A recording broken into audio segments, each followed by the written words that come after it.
6.5 using transformations to graph quadratic functions. When we have these quadratic functions, we are going to be using these x squared with all of our equations. So if we look at our first example, and these x squared just means that we have a u-shaped line, which is called a parabola, by the way. So with example 1, we have f of x is equal to x squared minus 6x plus 8. I'm going to give you your x values. You're just plugging in and solving for y. So we have for the first x squared, so that's 1 squared. 1 squared minus 6 times 1 plus 8, which is going to give us 3. Then for 2, we have 2 squared minus 6 times 2 plus 8 gives us 0. Then 3 squared minus 6 times 3 plus 8, which is going to give us negative 1.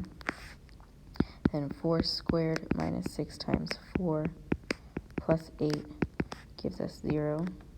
And then we have 5 squared minus 6 times 5 plus 8 gives us 3. So these are the ordered pairs of 1, 3, 2, 0, 3, negative 1, 4, 0, and 5, 3. So the only thing we have to do from here is plot these on our coordinate plane.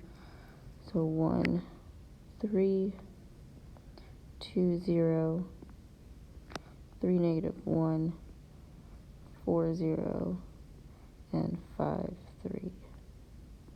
So you'll see with this, we are going to be making a U-shaped line, which again is called your parabola.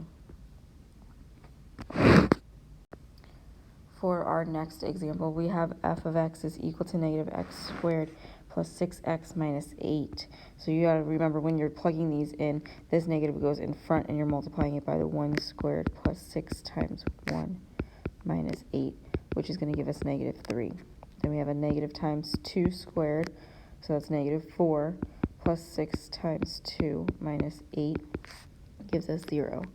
Then we have a negative times 3 squared, so that's negative 9, plus 6 times 3 minus 8 gives us 1. Then it's a negative 4 squared, so that's negative 16, plus 6 times 4 minus 8 is going to give us 0. And the negative 5 squared, which is negative 25, plus 6 times 5 minus 8 is a negative 3.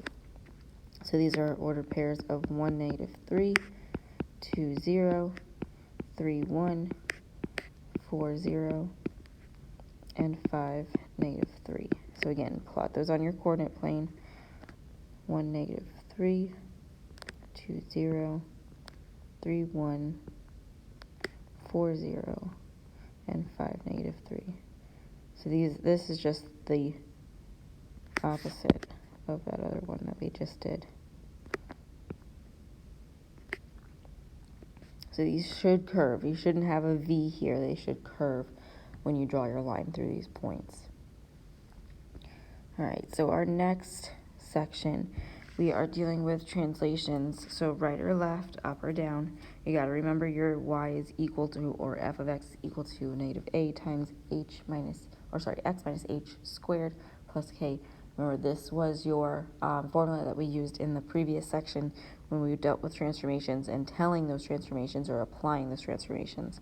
So if we look at our next example, we are graphing the parent function x squared as a guide, or using that as a guide, and describing the transformations and then graphing each function. So if we look at example A, we have g of x is equal to x plus 3 squared plus 1.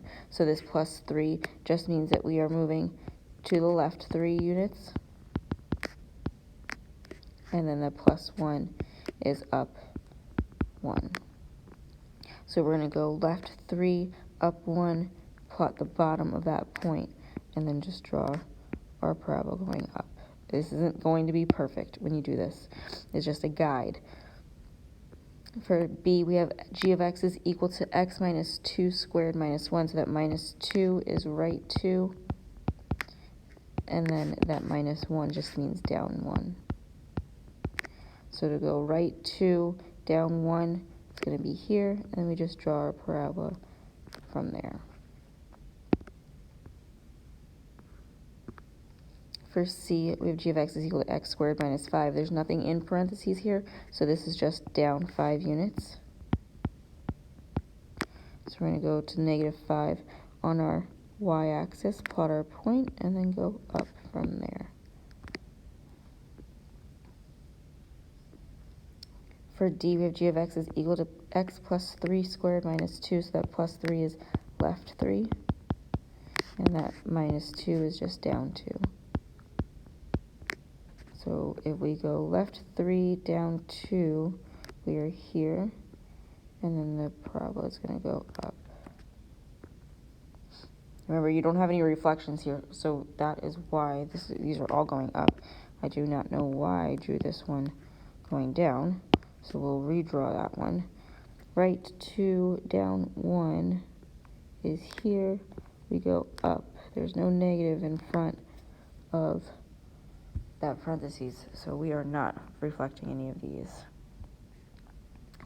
For our next part, though, we are dealing with reflections, stretches, and compressions. When we do this, remember, if you're reflecting across the x-axis, that negative's inside the, reflecting across the x-axis, that negative's outside the parentheses. And then if you're reflecting across the y-axis, that negative's inside. Stretches, compressions, widening, and getting like thinner. So if we look at example A, we have g of x is equal to negative 4x squared. So the negative in front of the 4, there's no parentheses there, so that negative means that we are reflecting across the y-axis. Reflect across the x-axis. And then that 4 just means that we have a vertical stretch. So when we do this vertical stretch, this actually is going to stretch down, which is going to thin out our U. It goes ahead and brings it in, those lines in towards each other. So when we go to graph this, we are going to still be at our origin. We're just reflecting down, so it's going to open downwards. And then we have a vertical stretch, so we're going to make this thinner than the ones that we did before.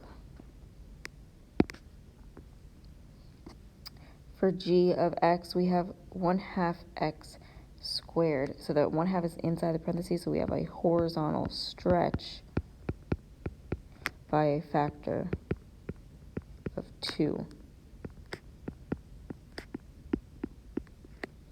Okay, remember, take the reciprocal of that, so this is going to get wider for this one. So we're going to still be facing up with this. We're just going to make this wide. Again, these are not going to be perfect. I don't expect you to find ordered pairs from them, plot the ordered pairs. We're just graphing these just like an estimate. For C, we have g of x is equal to 2x squared. That 2 is inside the parentheses. So this is a horizontal compression by a factor of 1/2.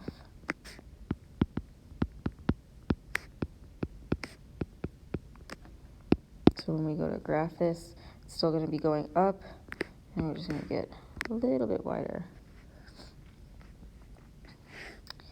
So D, we have g of x is equal to negative 1/2 x squared. The negative is a reflection across the x-axis, reflect across x-axis. So it's going to open downwards, and then that 1/2 is a vertical compression by a factor of 1/2. So starting at our origin, normally we'll go up. We're flipping it to go open down, and then it's a vertical compression by 1/2. So we are going to have something that looks like this.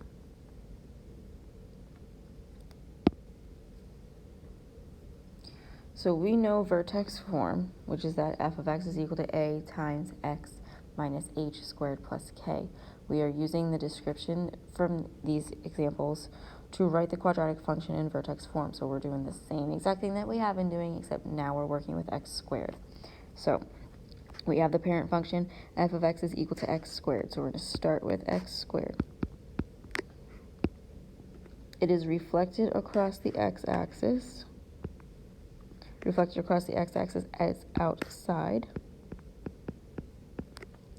Then we have a vertical stretch by a factor of 6.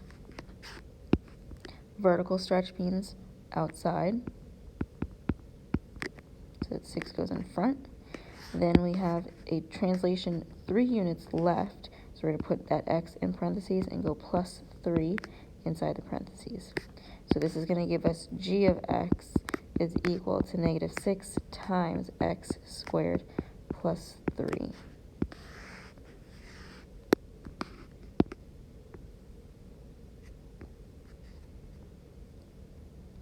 That x squared should be on the outside, so this squared should really be on the outside of that parentheses. For our next example, we have the parent function f of x is equal to x squared. So we're going to start with x squared. It is vertically compressed by a factor of 1/3, so that just goes right in front. So this would be 1/3 in front of x, not inside the parentheses. Then we have a translation 2 units to the right, so it's going to go in parentheses x minus 2. So x squared minus 2. Then we have 4 units down, so that's going to just be minus 4 on the outside. So we're going to have g of x is equal to 1/3 times x minus 2, really. X minus 2, square goes on the outside, minus 4. So it's the same thing with that last one that we... For c, we have the parent function f of x is equal to x squared. So we're going to start with x squared. Then we have a reflection across the x-axis. So reflecting across the x-axis up and down, that's going to go outside of the parentheses. Then we have a translation 5 units to the left, so that's inside the parentheses with x plus 5. Remember to move this 2 outside. And then 1 unit up, so that's plus 1.